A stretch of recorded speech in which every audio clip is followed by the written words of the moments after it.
Assalamualaikum warahmatullahi wabarakatuh. Kami di sini akan menjelaskan mengenai organisasi internasional yaitu ASEAN.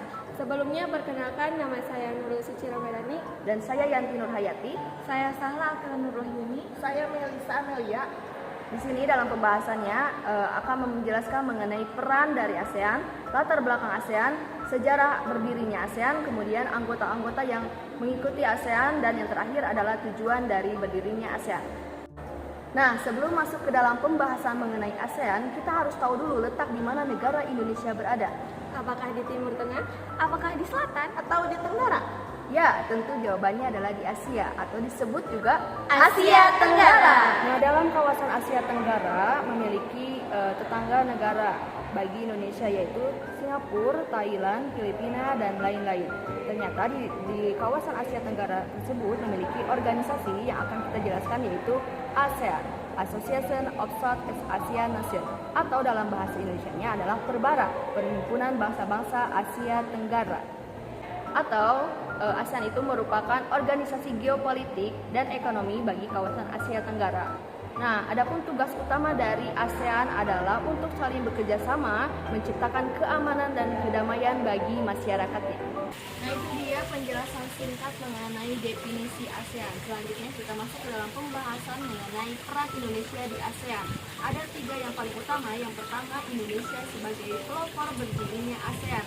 Kemudian yang kedua, memegang atau menjaga keamanan dan stabilitas di Asia Tenggara. Dan yang terakhir adalah peserta aktif dalam penyelenggaraan KTT, konferensi tingkat tinggi, dan juga pertemuan-pertemuan di ASEAN. Peran Indonesia di ASEAN. Selanjutnya kita akan membahas latar belakang berdirinya ASEAN.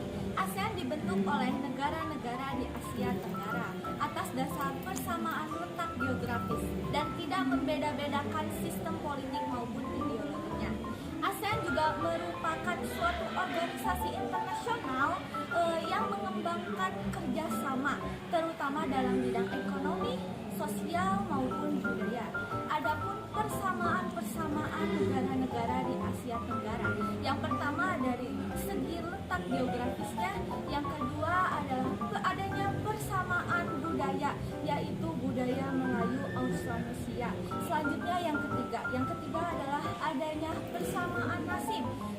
Jadi negara-negara di Asia Tenggara merupakan negara jajahan bangsa asing, kecuali negara Thailand. Negara Thailand tidak pernah dijajah oleh bangsa asing. Kemudian yang keempat adalah adanya persamaan kepentingan ingin memenuhi kebutuhan, terutama dalam bidang ekonomi, sosial maupun budaya dari negara-negara masing-masing. Ya, penjelasan mengenai latar belakang berdirinya ASEAN. Sekarang kita lanjut ke sejarah berdirinya ASEAN. Sejarah berdirinya ASEAN diprakarsai oleh 5 menteri luar negeri. Negara-negara yang memprakarsai berdirinya ASEAN yaitu Indonesia oleh Adam Malik, Malaysia oleh Tun Abdul Razak, Filipina oleh Narcisco Ramos, Thailand oleh Tanat Koman, dan Singapura oleh Sinnathamby Rajaratnam. Seiring berjalannya waktu, anggota ASEAN yang dahulunya beranggotakan 5 negara sekarang menjadi 10 negara.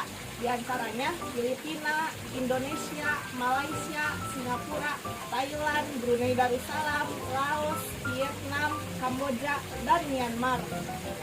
Terakhir ada tujuan dibentuknya ASEAN. Yang pertama, mempercepat pertumbuhan ekonomi, pengembangan kebudayaan di kawasan Asia Tenggara. Yang kedua, meningkatkan perdamaian dan stabilitas regional. Yang ketiga, meningkatkan kerjasama yang aktif dan saling membantu satu sama lain dalam bidang ekonomi, sosial, budaya, politik, ilmu pengetahuan, dan administrasi. Dan yang terakhir ada meningkatkan studi tentang Asia Tenggara.